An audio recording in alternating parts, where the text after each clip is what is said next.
ನೋಡಿ, ನಾವು ರಾಜಕಾರಣದಲ್ಲಿ ರೋಷಾವೇಶವಾಗಿ ನಾವು ಭಾಷಣವನ್ನ ಮಾಡಬಹುದು. ಆದ್ರೆ ಇಲ್ಲಿಯವರೆಗೆ ನಾನು ಹುಟ್ಟಿದಾಗಿಂದ ಒಂದು ಇರುವೆಗೆ ಕೂಡ ಕಾಟ ಕೊಟ್ಟಂತವಳಲ್ಲ. ನಾನು ನನ್ನ ಪಾಡಿಗೆ ರಾಜಕಾರಣ ಮಾಡಿಕೊಂಡು ಕೈಲಾದಷ್ಟು ಜನರ ಸೇವೆಯನ್ನ ಮಾಡ್ಕೊಂಡಿದ್ದಂತ. ಕೆಟ್ಟದ್ದನ್ನ ನೋಡಿದ್ರೆ, ಕೆಟ್ಟವ್ರನ್ನ ಕಂಡ್ರೆ ದೂರ ಹೋಗುವಂತ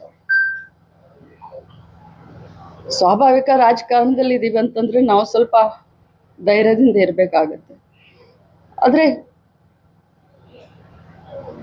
ವಿಧಾನ ಪರಿಷತ್ತು ಅಂತಂದ್ರೆ ಹಿರಿಯರ ಚಾವಡಿ, ಬುದ್ಧಿವಂತರ ವೇದಿಕೆ. ಆ ವೇದಿಕೆಯಲ್ಲಿ ಅವ್ರು ಮಾತನಾಡ್ಬೇಕಾದ್ರೆ ಎಲ್ಲರೂ ಧೃತರಾಷ್ಟ್ರ ಆದ್ರು. ಅದ್ ಬಹಳ ಕೆಟ್ಟ ಅನ್ಸುತ್ತೆ. ಕೇಳಿದವ್ರು ಬಂದು ನನಗೆ ಪಕ್ಕಕ್ಕೆ ಬಂದು ಹೇಳ್ತಾರೆ, ಸಾರಿ ಅಂತ ಹೇಳ್ತಾರೆ. ಆದ್ರೆ ಯಾರು ಕೂಡ ಅದು ಖಂಡಿಸ್ಲಿಲ್ಲ.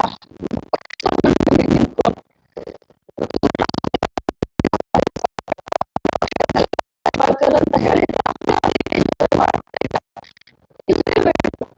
ಅಂಬೇಡ್ಕರ್ ಅವ್ರಿಗೆ ಮಾಡಿದಿರಂತ ನಾವೆಲ್ಲ ಹೇಳುವಂತ ಸಂದರ್ಭದಲ್ಲಿ ರಾಹುಲ್ ಗಾಂಧಿ ಯಾಕೆ